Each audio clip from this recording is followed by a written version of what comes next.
आपने कैसे डिसाइड किया कि यार मैं ये वाला एक अचार बनाता हूँ जो पूरा हिंदुस्तान खाएगा? जी। हम कोई भी होटल्स में जाते हैं तो वहाँ पे जो अचार मिलता है वो घर वाला नहीं मिलता, हाँ। वो निलॉन्स का ही जी, मिलता है। जी। अचार का मार्केट सिर्फ़ आज के डेट में 1400 करोड़ का है, ओके, 1500 करोड़ का है। पूरे इंडिया में। पूरे इंडिया का ऑर्गेनाइज़ मार्केट, लेकिन घर पे 10,000 करोड़ का अचार बनता जब हम ऐसे बहुत सारे एक्चुअल सक्सेसफुल लोगों से मिलते हैं जिन्होंने कमाल काम कर लिया दुनिया में, वो किसी भी देश के होंगे, तो आपने उनमें से ऐसी क्या हैबिट्स निकाली जो आपको लगता है कि यार ये बहुत कॉमन हैबिट है उन सक्सेसफुल लोगों में और उसको हर आदमी को अपने अंदर अपनाना चाहिए ताकि हम भी अपने एंड गोल, अपने अल्टीमेट गोल तक पहुंच सकें? है। Most successful people have this growth mindset कि they are ready to learn, they are ready to adapt. समय के साथ चीज़ें बदल रही तो बदलने के लिए, सीखने के लिए तैयार है। ये आदत मैंने पक्का ही देखी है। आपने अपने एक्सपीरियंस से क्या 5 चीज़ें सीखी, जी। जो आपको लगता है कि अगर वो चीज़ें शायद मिस कर देते, जी। तो एक बड़ा एम्पायर खड़ा करना बहुत मुश्किल है? मुझे लगता है निलॉन्स को 500 करोड़ में ले जाने के लिए one of the important learning मेरी यही रही कि hire people who are better than you and allow them to run the company. आपने बात करी कि आप 15 साल बाद का गोल देख रहे हैं, जी। आपने 8 से 500 करोड़ तक की जर्नी पूरी की। आज की डेट में what's your next goal and what's your ultimate goal? मुझे ना एक ऐसा व्यक्ति बनना है जिसके नाम से भारत याद रखे कि इसने एफएमसीजी का चेहरा बदला था।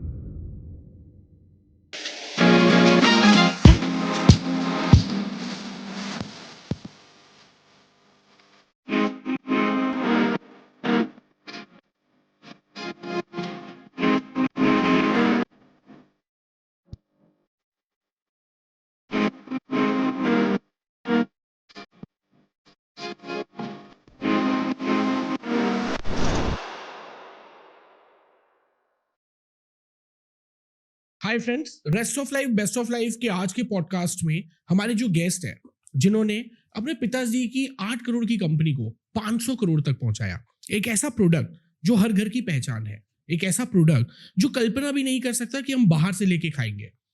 हमारी दादी, नानी, मम्मी, बुआ, मासी सब बड़े प्यार से अचार डालती है। तो वहां ये सोचना कि जो आप घर में काम कर रहे हैं उस प्रोडक्ट को हम उन घर घर तक पहुंचाएंगे। तो इंडिया के सबसे पसंदीदा अचार निलॉन्स के chairman and managing director Deepak Sanghvi ji का स्वागत है। Deepak ji, welcome thank you to so our much podcast भाई, and thank you so much for making time. बहुत सारी चीजें मैं सोच रहा था, आपके मैंने बहुत सारे पॉडकास्ट देखे, उसमें आपने एंटरप्रेन्योरशिप, 500 करोड़ बनाने की तरकीबें, एफएमसीजी प्रोडक्ट्स और बहुत सारे वैल्यू एडेड कंटेंट दिए हैं। बिल्कुल। और मैंने सोचा भी था कि हम उसी तरीके की बातें करें, पर मेरा मन आपसे बात करने में थोड़ा सा डाइवर्ट हो गया। जी। मैं ये जानना चाहता हूँ कि आपने जिस स्टेज में, जिस एज में अपने फादर की कंपनी ज्वाइन की, जी। वो 8 करोड़ की थी। जी। 500 करोड़ बोलने में बड़ा छोटा लगता है, जी। पर जब पता चलता है कि हमको कमाना है जी। तो 5 करोड़ भी बहुत बड़ी रकम होती है। बिल्कुल।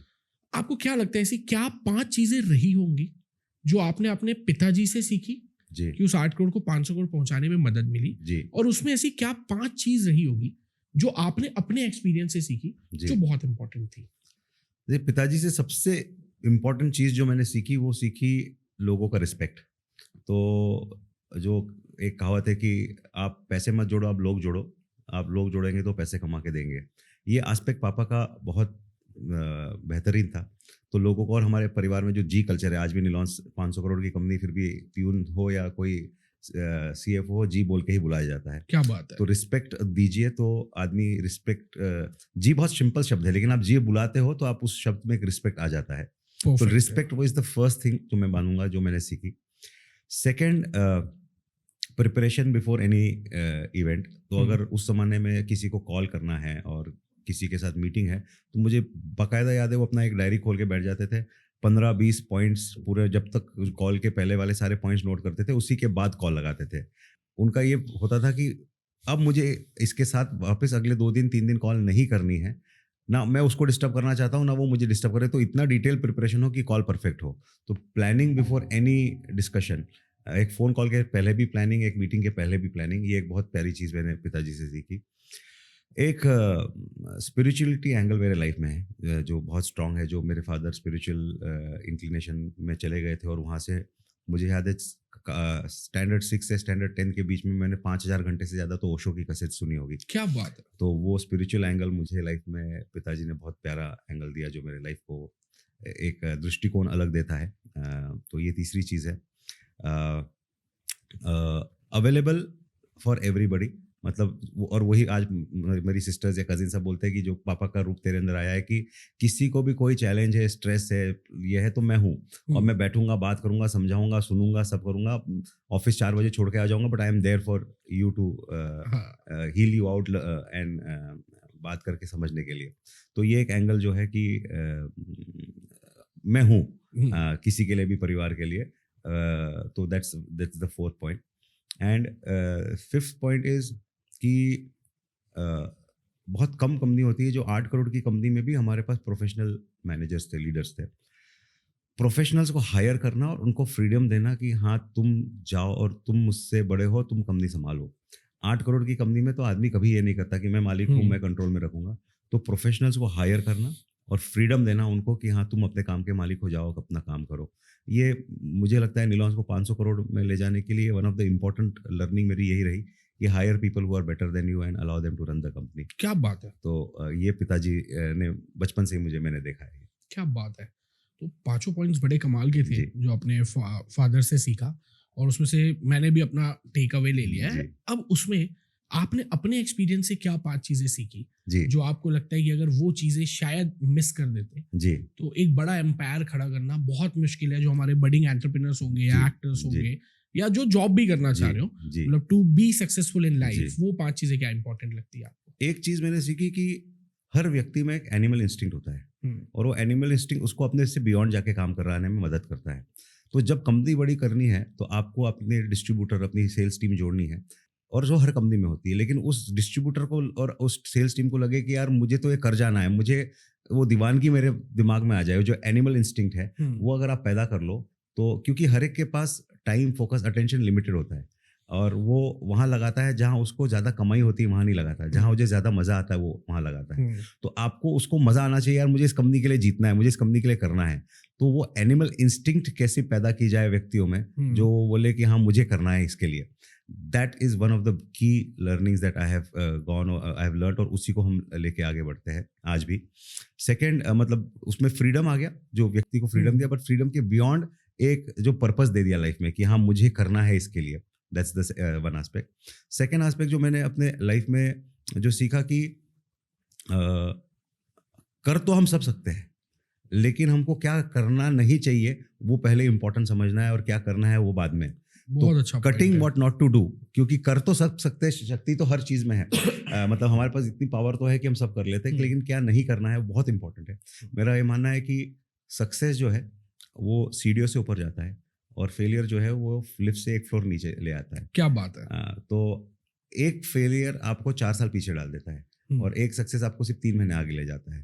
तो what not to do is very very important in life, जहाँ काफी बार, क्योंकि ह्यूमन के साथ जब एनिमल इंस्टिंक्ट है ना, तो एनिमल इंस्टिंक्ट आपको एक वो फीलिंग देती है कि मैं कुछ भी कर लूंगा, और आप वो ऐसी छलांग लगाते हो जो शायद से आपको गड्ढे में भी गिरा देती है। तो what not to do is very very important. ये एक मेरी इंपॉर्टेंट लर्निंग है लाइफ की। थर्ड जो है कि इसी से रिलेटेड थी, व्हाट नॉट टू डू से थर्ड लर्निंग अगर हम बोले तो life is nothing but a series of decision making. इसके अलावा और लाइफ कुछ नहीं है, हम सिर्फ डिसीजंस लेते हैं। It's a series of decision making. तो failure is okay, mistakes are okay, गलतियां इज ओके, हमको डिसीजन लेना बहुत इंपॉर्टेंट है। हम डिसीजन नहीं लेके एक इनडिसिसिव स्टेट में अगर रह गए तो वहाँ से आपकी प्रोग्रेस खत्म हो जाती है। बट जब डिसीजन ले तो हर डिसीजन के अपसाइड्स होते हैं और डाउनसाइड्स होते हैं। तो ऐसे डिसीजन ले जहाँ अपसाइड तो इन्फिनाइट खुला है, लेकिन डाउनसाइड लिमिटेड है। आप डाउनसाइड प्रोटेक्ट करके डिसीजंस लेंगे तो आपकी, जो हम बोल रहे हैं कि आप तरक्की आगे जाएंगे लेकिन नीचे कमाएंगे। कैलकुलेटेड रिस्क, हाँ कैलकुलेटेड रिस्क ले रहे हैं। बट इसमें होता है कि it's a series of decision making, और हमको डिसीजन मेकिंग करना ही होगा। काफ़ी बार वो लोग डिसीजन मेकिंग में काफ़ी, हम बोले कि अगर फैमिली बिजनेसेस अगर छोटे रुक जाते हैं ना, ये करना नहीं चाहिए, करना चाहिए, उसी संदर्भ में कश में रुक जाते हैं, डिसीजन नहीं लेते। तो शुरू करिए, आगे बढ़िए, मतलब नेक्स्ट स्टेप जाइए। वो एक इंपॉर्टेंट एस्पेक्ट है कि यू डू नॉट नो क्या होगा, बट शुरू करिए, डिसीजन लीजिए, आगे जाइए। That's the third aspect. Fourth aspect है कि जो बिजनेस में कहता हूँ कि आउटकम क्लियर होना जरूरी है। और आउटकम का एक अगर एग्जांपल दूं कि एक क्रिकेट मैच 2020 की चल रही है, और पहली टीम ने अगर 20 ओवर में 240 रन बनाए, तो दूसरी टीम जो है पहले ही बॉल से 240 का गेम खेलती है। और पहली टीम ने अगर 140 रन बनाए तो फॉलो करने वाली टीम पहले बॉल से 140 वाला ही गेम खेलती है। तो आपको लाइफ में आउटकम बहुत क्लियर होने चाहिए और बड़े होने चाहिए। आप छोटे आउटकम सेट करोगे तो आपका डे 1 से गेम छोटा ही होगा, आपका आउटकम बड़ा होगा तो डे 1 से ही गेम वैसा खेलोगे। तो शुरुआत आउटकम से होती है। लोग शुरू कर देते हैं, फिर आगे जाके फिगर आउट करते हैं क्या करना है। मेरे को सबसे पहले होता है कि 15 साल आगे कहाँ दिखता है वो देखो, फिर उसको 10 साल पे लाओ, उसको 5 साल पे लाओ, फिर उसको 1 साल पे लाओ, फिर उसको 3 महीने पे लाओ, फिर उसको 1 हफ्ते पे भी लाओ। बट 15 साल आगे कहाँ जाना है, वहाँ से शुरुआत अगर सोच रहेगी, आउटकम क्लियर होगा तो आपका गेम वैसा खेला जाएगा। तो आउटकम बेस्ड थिंकिंग जिसको हम बोलते हैं कि आउटकम कहाँ जाना है। And lastly and very important जो है कि हमारा जो जैन धर्म का एक है कि अनेकांतवाद, कि there are so many dimensions. तो काफ़ी बार हम लोग क्रॉस फंक्शंस जो कंपनी में हम लोगों को भी लेके आते हैं, हम क्रॉस फंक्शनल डिसीजन मेकिंग नहीं करते, हम मल्टीपल डिमेंशंस को नहीं लेते। ये कॉन्शियस चॉइस है कि हमको मल्टीपल डिमेंशंस लेने हैं। उसमें शायद से आपके थॉट को छोटा माना जाएगा, गलत माना जाएगा, दूसरे के थॉट्स बेटर होंगे, उसके लिए ओपन रहना है। अनेकांतवाद जहाँ आएगा वहाँ पे आपके डिमेंशंस बढ़ेंगे, और डिमेंशंस बढ़ेंगे तो आपके चांसेस ऑफ सक्सीड बढ़ेंगे। तो एक अपने ऑर्गेनाइजेशन में जब हम चलाते हैं तो everybody speaks, everybody says, and what is more right is taken as a choice rather than who is right. या तो ये एक इम्पोर्टेंट लर्निंग है सर।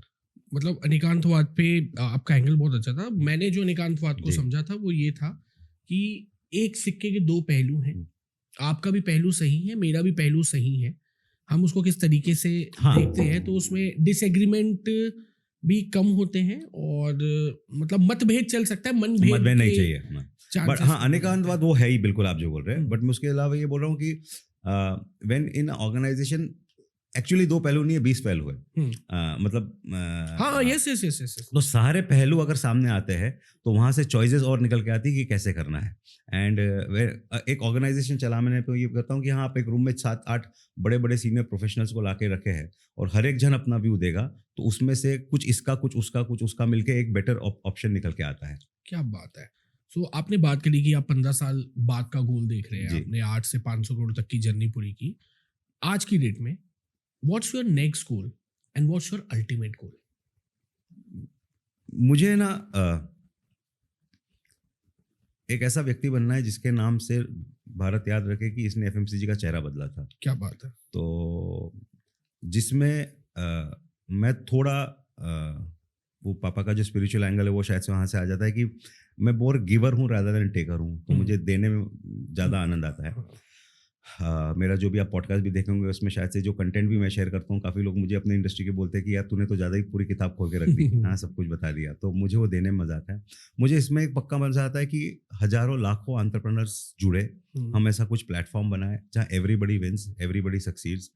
कैसे हम वो बना सकते हैं जहाँ पे मुझे ऐसा लगता है कि एंटरप्रेन्योर ही देश का चरित्र और चेहरा बदलेंगे, because they will create employment, they will create economy.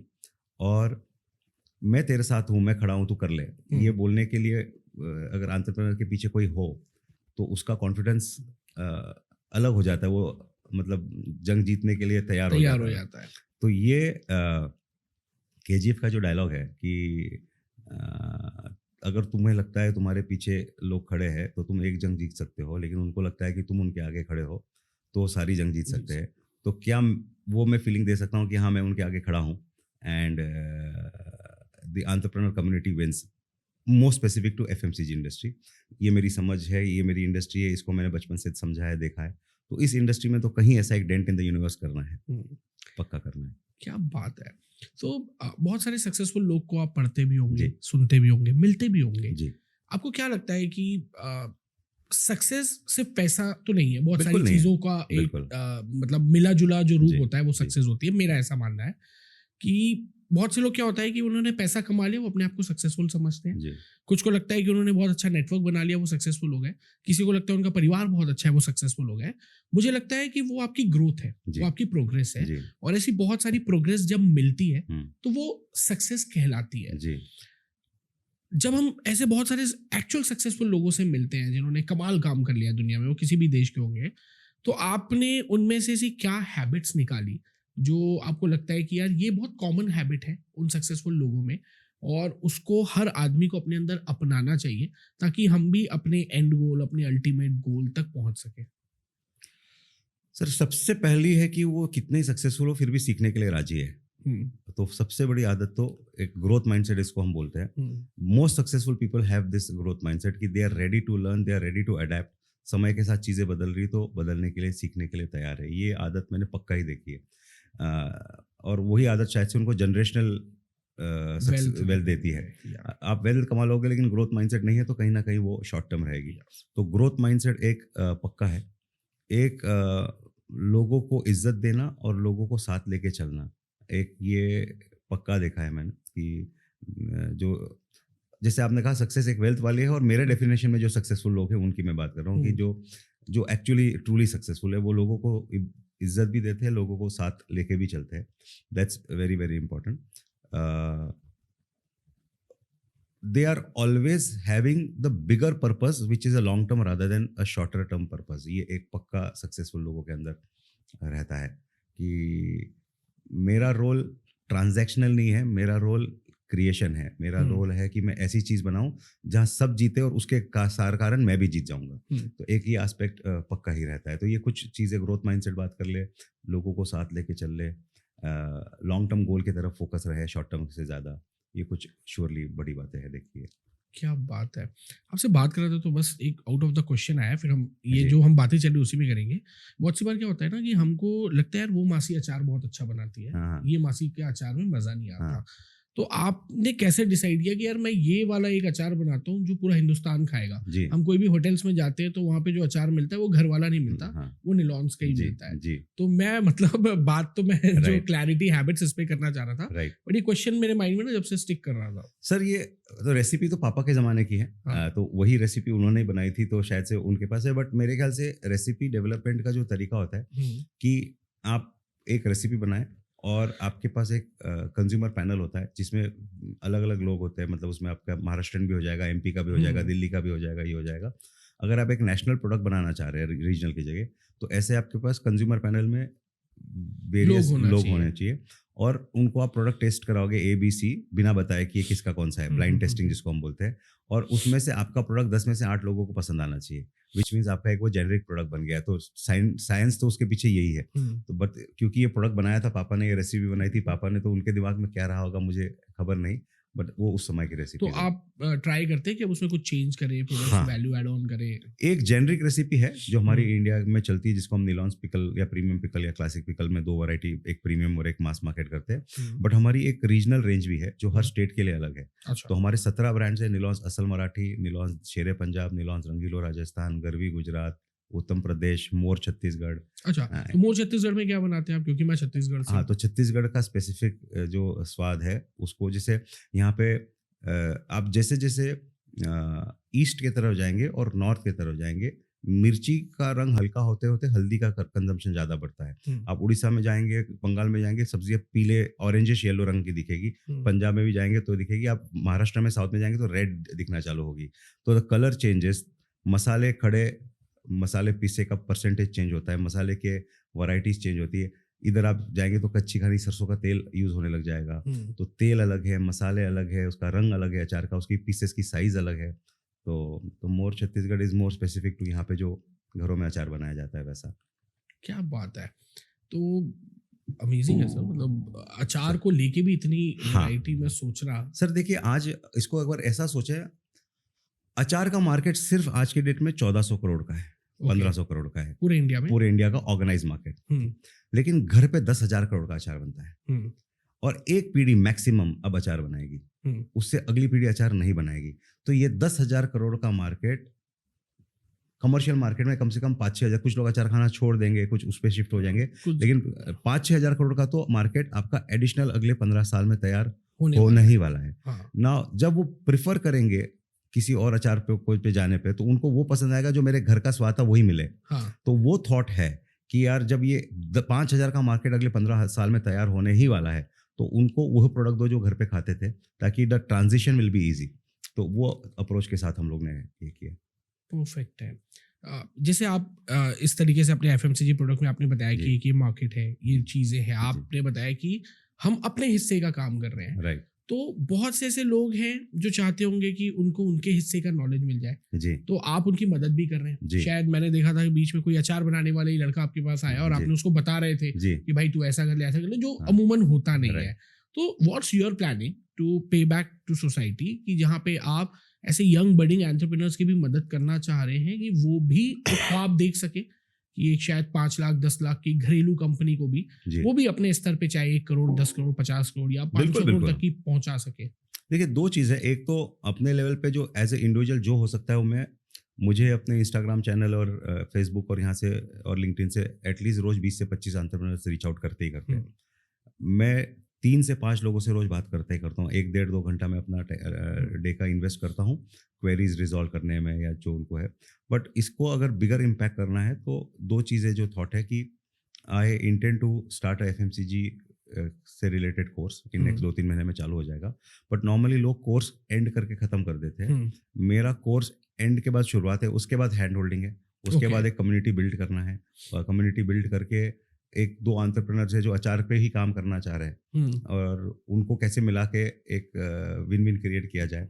Because मुझे इतने लोग रीच करते तो मुझे बिल्कुल समझ में आता है ये कर रहा है और दूसरा ये व्यक्ति, मैं अगर इनको जोड़ दूंगा ना तो 1 और 1 11 हो जाएगा। एग्जैक्टली। और वो दो एक दूसरे को जानते भी नहीं। अभी यहीं पे मैं जब आया हूँ तो यहाँ एक मुझे जीतो में ही एक लेडी नागपुर से आके मिली, उनको कुछ क्वेरीज सॉल्व करनी थी। हम 2-2.5 घंटे बैठे थे और उनके साथ एक को फाउंडर है जो उनको वो को फाउंडर बिजनेस में इन्वॉल्व नहीं है, तो she is looking for a new को फाउंडर।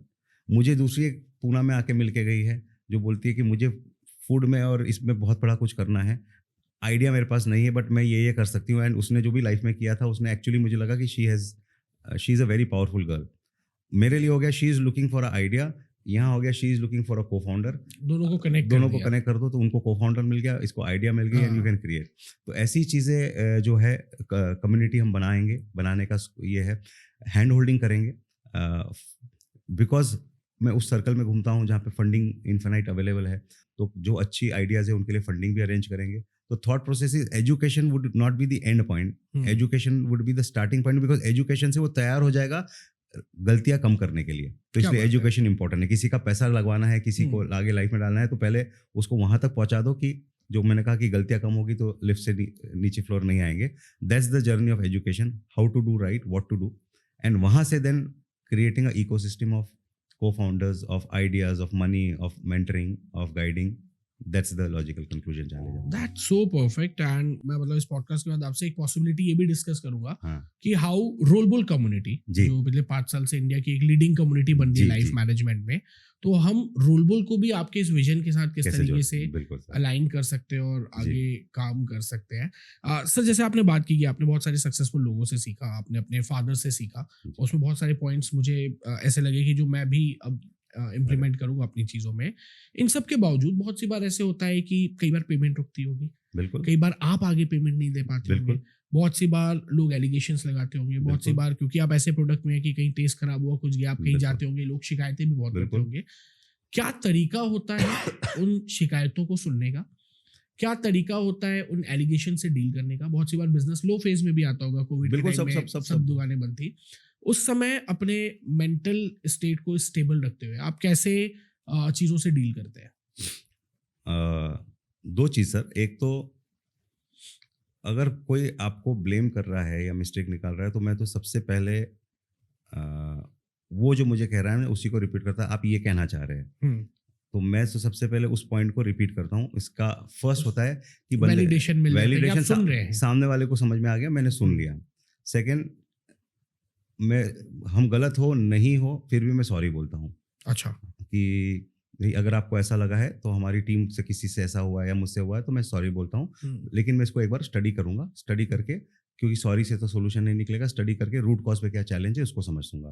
परफेक्ट। तो ये अप्रोच से 80% गुस्सा तो वहीं खत्म हो जाता है कि बंदे ने मेरे बात को सुन लिया, समझ लिया, रिपीट करके बता दिया, सॉरी भी बोल दिया और अब वहां से होगा। सॉरी बोलने से तो हम बड़े ही होते, छोटे नहीं होते। और कितनी कहावत है कि जिस तरह जो में वजन ज़्यादा है वो झुकता है, जिस पेड़ पे वजन फल ज़्यादा है वो झुकता है, तो वही जर्नी है। बट अल्टीमेट स्ट्रेस को डील करने के ना मैंने अपने लाइफ में 2 बहुत प्यारे थॉट प्रोसेसेस बना लिए हैं, जो आपकी कम्युनिटी, आप जो बेस्ट ऑफ लाइफ के लिए अगर ये एक्चुअल वो कंटेंट है जो आप के जो फॉलोअर्स है वो सुनना पसंद करेंगे।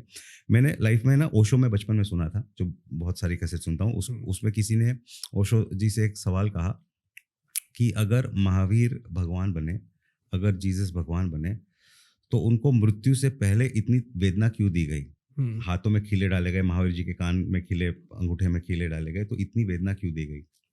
तो बहुत प्यारा जवाब था। वो जवाब था कि जब तक वो भगवान नहीं बने थे, उसके बाद भगवान बने, उसके बाद तीर्थंकर बने।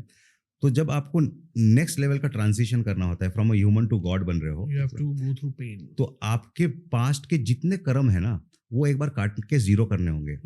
अब अगर वो जीरो करने हैं तो, और इसी समय करने हैं, तो इतने जन्म के जीरो करने, तो इंटेंसिटी ऑफ पेन ज्यादा होगी। क्योंकि आपको 10 जन्म के जो बाकी है वो 2 दिन में निपटाने हैं। हाँ। तो इंटेंसिटी ऑफ पेन बहुत ज्यादा होगी। तो जब भी मेरा लाइफ में इंटेंसिटी ऑफ पेन ज्यादा आता है ना, मैं बोलता हूँ मेरा तो अपग्रेड होने वाला है। अब मैं नेक्स्ट वर्जन बनने वाला हूँ। इंटेंसिटी ऑफ पेन बढ़ रहा है, मतलब नेक्स्ट वर्जन की तैयारी हो रही है, बहुत सारी चीज कट रही है इकट्ठे। तो दैट्स वन थॉट, मैं अपने माइंड को वहां से रिस्ट्रक्चर करता हूँ। Intensity of pain is equal to good times coming. That's one. Second, life में 2 ही गेम होते हैं, एक फाइनाइट गेम, एक infinite game. Finite game cricket, football. जो फाइनाइट है, आपकी 20 ओवर की मैच थी, आप 0 पे आउट हो गए, कोई चिंता नहीं, वापस अगली मैच तो अगले दिन खेलने ही वाले हो, उसमें रन बना लेना। तो फाइनाइट गेम में you have another chance to score a run और टेक अ विकेट और score a goal, right. Infinite game जैसे लाइफ और बिजनेस, जो 80-100 साल चलती है, उसमें है कोई बात नहीं, 2 ही तो साल खराब हो रहे हैं 80 साल में से, बाकी तो 78 में फिर बना लेंगे। तो फाइनाइट गेम अगर है, मतलब आप एक छोटा प्रोजेक्ट लॉन्च कर रहे थे, कोई चीज़ कर रहे थे, फेल हो गए, कोई बात नहीं, एक और प्रोजेक्ट लॉन्च कर लेंगे, उसमें सक्सेस हो जाएंगे। बड़े चीज़ में है कि 2 साल खराब हो गए, जो हम 7.5 ही बोल देते हैं, डिफिकल्ट टाइम बोल रहे थे, उसमें बोलता है चलो यार ठीक है, 3 साल तो खराब हुए, स्ट्रक्चर सोच तो सही है, अंडरस्टैंडिंग तो सही है, जब अच्छा समय आएगा जब कर लेंगे। तो वो दोनों माइंड में अपने आप को मैं सेट करते रहता हूँ। फाइनाइट गेम में चलो कोई बात नहीं, फिर मौका मिलेगा। इनफाइनाइट गेम में अच्छा 80 साल की उम्र है, 2 साल, हाँ 2 साल डिफिकल्ट जा रहे, कोविड के 2 साल डिफिकल्ट गए, कोई बात नहीं, उसके बाद कर लेंगे।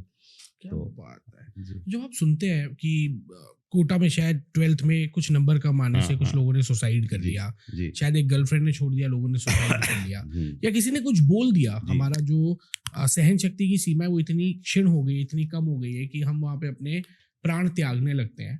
तो मैंने किसी की लाइन सुनी, तो उसने बहुत अच्छी लाइन बोली थी कि जो हम हिंदुस्तानी बच्चे होते हैं वो अभिमन्यु की भांति होते हैं, वो गर्भ से ही सारे चक्रव्यूह भेदने की विद्या सीख के आते हैं।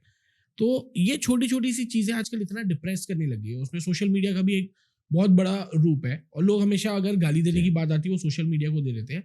मैंने हमेशा सोशल मीडिया का पॉजिटिव साइड देखा है। मुझे हमेशा कनेक्शन के लिए, नेटवर्क के लिए, अपनी बातें कहने के लिए, लोगों तक पहुंचने के लिए, अगर मैं आप ही की बात कहूँ, आप जब हमारे शहर में आ रहे थे तो मेरी बड़ी इच्छा थी कि मैं आपके साथ पॉडकास्ट करूँ, और मैंने कुछ 1-2 लोगों को कॉल भी किया। तो उन्होंने मुझे बोला, अरे यार वो तो बहुत अकड़ू आदमी है, वो आएगा ही नहीं तेरे पॉडकास्ट में। तो मुझे लगता है कि अगर मैं उनकी बातें सुन के रुक जाता तो आज शायद ये पॉडकास्ट नहीं हो रहा होता। राइट। फिर मैंने एक हिम्मत की कि मैं सीधा आपके पास मैंने एक मैसेज डाला कि सर मेरा नाम ये है और मैंने ये पॉडकास्ट किए हुए हैं, और मैं बड़ा आश्चर्यचकित हुआ कि मुझे अगले 20 मिनट में आपका व्हाट्सएप पे मैसेज आ गया। तो बहुत सी बार ये लगता है कि हम खुद ही सोच के सॉल्यूशन पहले ही ले लेते कि यार ये ऐसा होगा, नहीं करते, और एक प्रयास कर ले तो शायद तस्वीर बदल जाती है।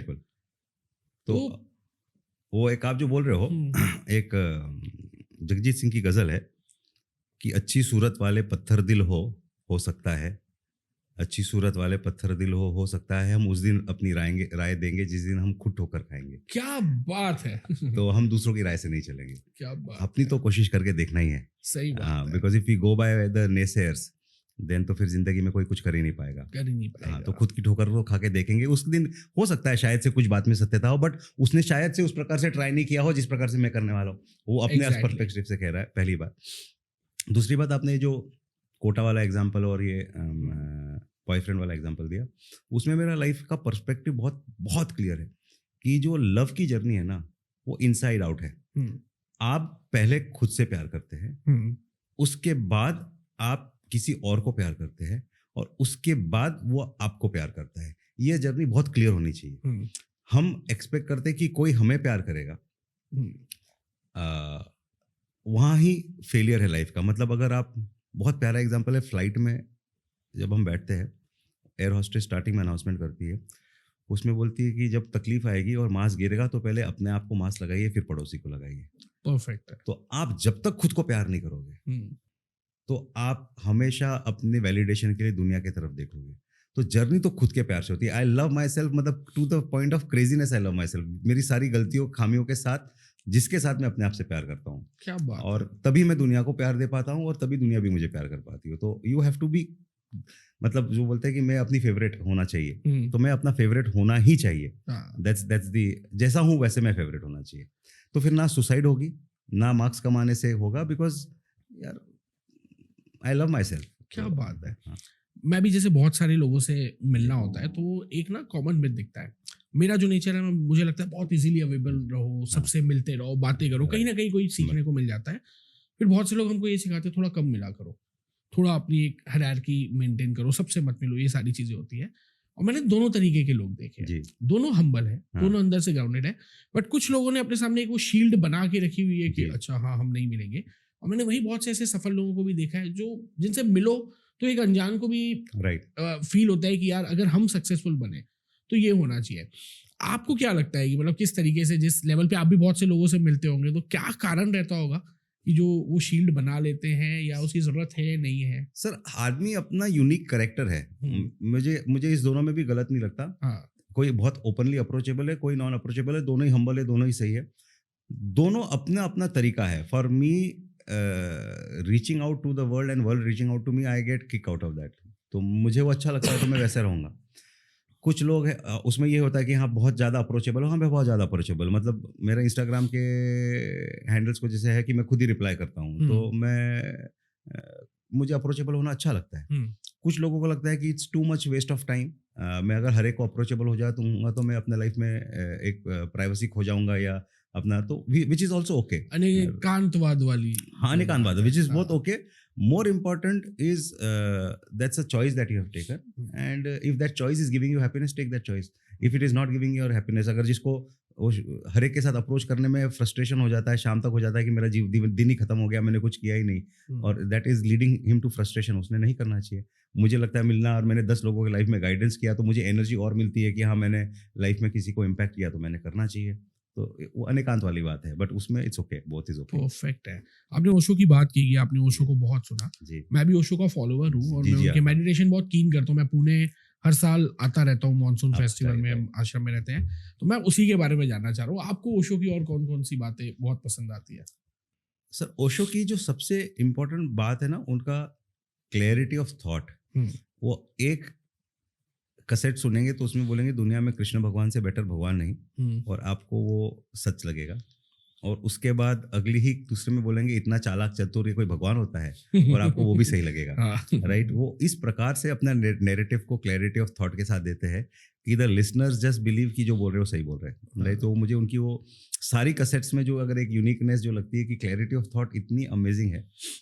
और जिसको जो पूछना, उनके जो सवाल जवाब होते थे, हम्म, तो कैसेट्स में एंड में जो प्रवचन के बाद, तो जिसका जैसा सवाल है, उस सवाल के साथ पर्सपेक्टिव, उसके साथ कहानियाँ, उसके साथ जो एग्जाम्पल देना है, मतलब आई गेस मुझे तो आज तक वैसा व्यक्ति दुनिया में उतना मल्टी डिमेंशनल तो नहीं मिला। नहीं नहीं सुनने मिला। बाकी जितने भी हम गुरुज को सुनते हैं आज के इसमें, हर एक जन ज्ञान देता है, बट वो एक दायरे का ध्यान, दायरे का यहाँ है मतलब उनकी अगर आप 7वीं 8वीं कैसेट सुन लोगे या तो 7वां, रिपीटेड तो वो लगता है कि लगता है। हाँ ये इसी हिसाब से बोलते हैं, रविशंकर जी इसी हिसाब से बोलते हैं, ये इसी हिसाब से। पर ओशो जी का जो आप सुनेंगे, वो हर डिमेंशन में बोल जाते हैं, हम्म, तो वो क्रेजी है सर, वो अलग है। That's हाँ, great. So, how Osho impact your life as an entrepreneur, as a better person, as a spiritual person? Sir Osho ने ना एक तो मेडिटेशन का अगर मैं सिंपल एग्जांपल बोलूँ तो when you forget the known the unknown comes in, ये वन लाइन का क्या बात मेडिटेशन है। है। तो body and universe is nothing but only energy. Hmm, पूरी दुनिया में एक ही चीज़ है जो one form of energy converts into another form of energy. And हम अलग अलग स्तर पे जीते हैं, फिजिकल स्तर है, फिर फिजिकल लेवल है, फिर मतलब बॉडी लेवल, फिर सोल लेवल, फिर 3-4 बॉडीज जो होती है, राइट। तो कार्मिक बॉडी। तो when you forget the known मतलब बाल्टी खाली कर दी, हम्म, तो अब बाल्टी में और पानी आ सकता है। तो स्पिरिचुअलिटी मेडिटेशन का बहुत सिंपल है कि आप बाल्टी खाली कर दो, आप भूल जाओ, ट्रांस में चले जाओ, तो the energy then comes into your body. And energy को एक सिंपल नियम है कि energy requires a free flow. अगर आपके फिजिकल प्रॉब्लम है तो उसको भी तोड़ेगा, उसको भी ठीक करेगा। अगर आपके मेंटल प्रॉब्लम्स है उसको भी तोड़ेगा, ठीक करेगा आपके। तो मेडिटेशन में ओशो का जो स्पिरिचुअलिटी का अगर मैं बोलूँ सबसे बड़ा positive impact is forgetting the known के जो मोमेंट्स होते हैं, hmm, it cleanses all the aspects of the body. That's what I All the blockages. all the blockages of the body. Perfect, That's something very very So powerful. आप daily meditation करते हो?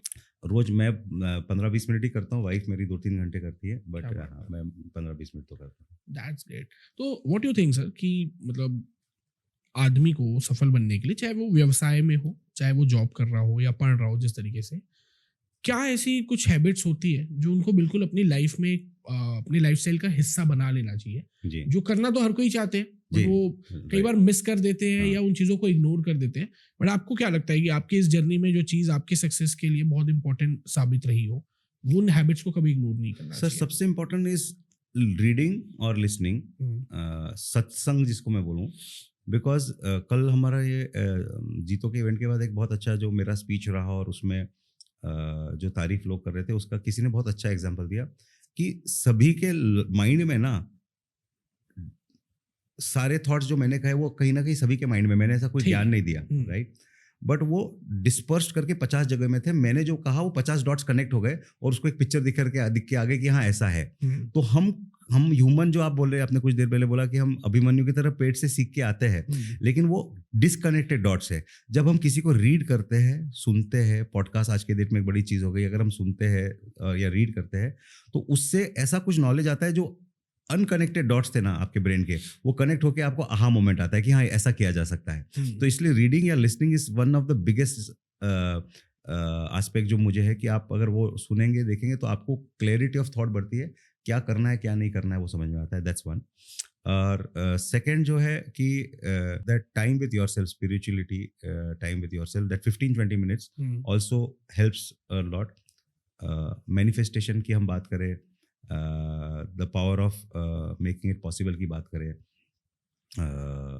तो ये एक बहुत important aspect है कि अगर आप कोई चीज़ लिखते हैं, विज़ा विज़ आप सोचते हैं, हमारा ब्रेन जो है वो only 10% brain is the PFC, pre frontal cortex. 90% is the जो जिसको बोलते हैं स्टोरेज ब्रेन है, वो रिपीट एक्शन करता है. सोचने वाला ब्रेन तो यही है. तो आप अगर कोई चीज़ लिखते नहीं यही सोचते हैं तो ये ब्रेन से 5 या 6 आइडिया ही होल्ड कर सकता है. तो आपकी जो टॉप ऑफ द माइंड चीज़ें हैं वही सामने आएगी, बट आपने उसको उतार के कागज़ पे ले ली ना तो 7वीं 8वीं 9वीं 10वीं 11वीं 12वीं चीज़ें आने लगती है, which are the real fundamental different ideas, different thoughts. So writing is a very, मतलब मेरे केबिन में आओगे तो मेरा मतलब जो वेस्ट पेपर्स होते हैं ना उसको मैं ड्रॉअर में रखता हूँ और फिर जो भी है मैं उस कागज़ पे स्क्रिबल करके हर चीज़ लिखते रहता हूँ. लिखने से बहुत ज़्यादा हेल्प करता है मुझे अपने जो थॉट्स को स्ट्रक्चर करने में. तो writing is a very good habit. Anything when you are thinking, if you think in writing you will be a better thinker. ये मेरे को पक्का यकीन से बोल सकता हूँ कि your brain can only hold 5-6 thoughts, but when you put down on paper 25 thoughts can come out from your brain. So thinking through writing is one important thing. Reading, listening is important thing. Then life habits की अगर हम बात कर रहे हैं तो ये है. और जो हमने कहा manifestation, meditation, these are 15-15 minute लगता है. So what is your manifestation technique? Sir manifestation में तो मेरा थोड़ा अलग वायर सेटिंग है. मैं हाइपर पॉसिबिलिटी और पॉजिटिविटी का आदमी हूँ. मुझे नहीं होगा ये दिखाई नहीं पड़ता, नेचुरली नहीं दिखा. मेरा डिफॉल्ट सेटिंग है कि होगा. तो मेरे लिए वही मैनिफेस्टेशन है. मैं तो जो सोच लिया तो वो है कि ऐसा हो ही जाएगा.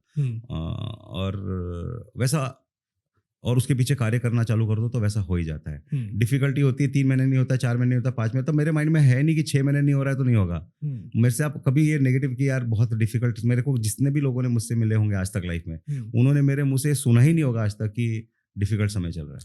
तो आपने कौन सी कुछ ऐसी चीजें शेयर की होगी कि यार मैं ये करना चाहता हूँ और आपको कुछ आसपास के लोगों ने बोला भाई बहुत मुश्किल है, पॉसिबल नहीं है, पर आपने बोला कि नहीं यार ये हो जाएगा और आपने कर दिखाया हो? सर जब कंपनी की ग्रोथ चल रही थी, 8 करोड़ से जो जर्नी थी, तो उस समय तो सबसे ज़्यादा था ना कि पिताजी नहीं थे, घर का पैसा लिमिटेड था. 8 से जब 80 करोड़ रुपए गए तो कम से कम मार्केट से 20-25 करोड़ का लोन उठा लिए कंपनी फैक्ट्री लगाने के लिए. तो बहुत अरे बाप रे इतना लोन उठा लिया, अभी पार्टी डूबेगी, कल पार्टी डूबेगी, ऐसा होगा वैसा होगा, बहुत बहुत होता था. बट मेरे बड़े पापा जो उस समय 75 थे या 70 थे, तो उनको एक चिंता हो, क्योंकि वो फार्मर थे, उन्होंने कभी बिजनेस में, तो लोग उनको फ़ोन करते हैं कि दीपक ऐसा कर रहा है, वैसा कर रहा है, तो वो घर में भी एक डिस्कशन का विषय हो जाता। बट मैं उनको ये बोलता था, बाबूजी गाड़ी मैं चला रहा हूँ, मैं ड्राइविंग सीट पे हूँ, जो बोल रहे हैं ना वो पीछे की सीट पे है, उनको पता नहीं है क्या हो रहा है, मैं ड्राइविंग सीट पे हूँ, मुझे सामने दिखाई पड़ रहा है, मैं संभाल लूँगा, मैं कर लूँगा। तो वही मेरा है कि जो चला रहा है ना ड्राइविंग सीट पे, उसको दिखाई पड़ रहा है कि क्या हो रहा है। तो यही सर मेरा मैनिफेस्टेशन है कि मुझे ये सोच लिया ना तो वो हो ही जाएगा। हम नीलॉन्स में, मेरा एक डायलॉग मैं नीलॉन्स में देता हूँ, जो बहुत फेमस डायलॉग है नीलॉन्स में और हर ग्रुप में, कि हमारे ग्रुप का भी नाम जो है, सेल्स ग्रुप, इनका ग्रुप का नाम है करना है तो करना है। अच्छा, राइट। और हम सिर्फ एक उसके साथ डायलॉग बोलते हैं, करना है तो करना है, रास्ता ढूंढो, नहीं मिलेगा तो पैदा करो। क्या बात है, बट करना है तो करना है।